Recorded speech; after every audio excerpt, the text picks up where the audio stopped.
What I'm about to share with you has drastically changed my healing journey. A lot of people think that emotional healing means becoming aware of your triggers, becoming aware of the emotions you're experiencing, so you can talk yourself through the emotional process, and then that is the process of emotional healing. While that is part of the equation and it helps you understand and become aware of your emotions more deeply, which is also really important, what I notice is that even after I've done all of those processes and reflection and journaling, talk therapy, I would still experience these intense emotional reactions to the same things I experienced in the past. So awareness alone was not enough to help for my healing journey, which is why some emotional patterns still repeated. That is when I realized that you can know exactly why you feel the way that you do, and you still have these same emotional reactions in certain moments. But when I finally learned that certain emotions that we experience can actually be stuck and stored and trapped in the body. And when they do become trapped in the body, we experience the same emotions that are stuck in our body more frequently, because the emotions we experience, for example, shame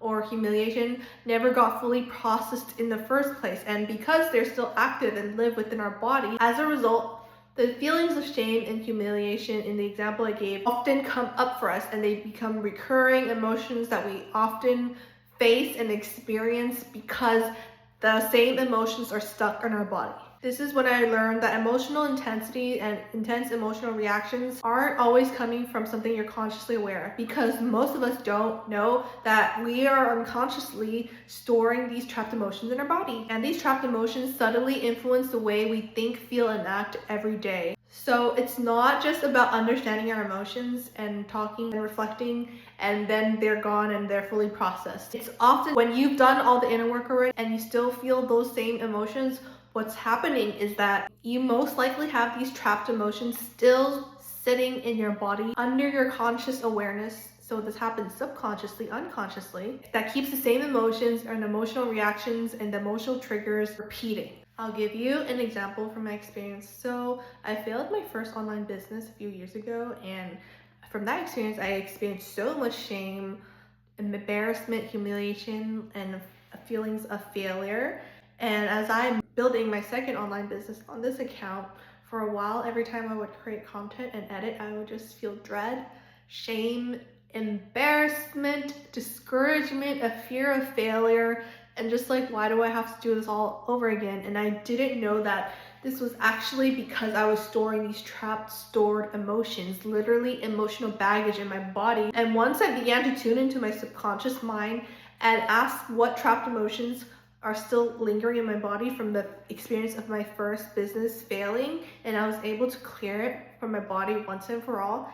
Now, whenever I am approaching and thinking about working on my new business, I am so excited, so inspired. I no longer feel held back from my past. I no longer feel bogged down. I can think and talk about it without any emotional attachment to how the past went.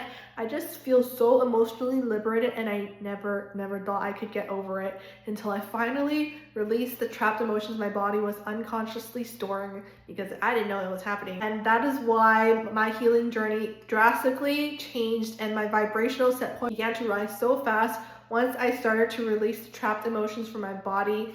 And I'm continuously doing this, and I'm seeing how I feel every single day just changed so much. And it's just been a life changer once I discovered that there are trapped emotions that can be stuck in my body that keep the same emotions active, so that you still experience them constantly or often, and you still experience the same emotional cycles, triggers. If you want to learn more about the work I do with my clients of helping them tune into their subconscious mind so that they can identify what emotions are trapped in their body that are preventing them from experiencing even more joy or manifesting even more money, for example, comment emotional freedom and I'll let you know more. Don't forget to follow for more emotional alchemy and nervous system tips. My name is Irene. I'm a women's mentor here to support women's emotional healing and empowerment journey.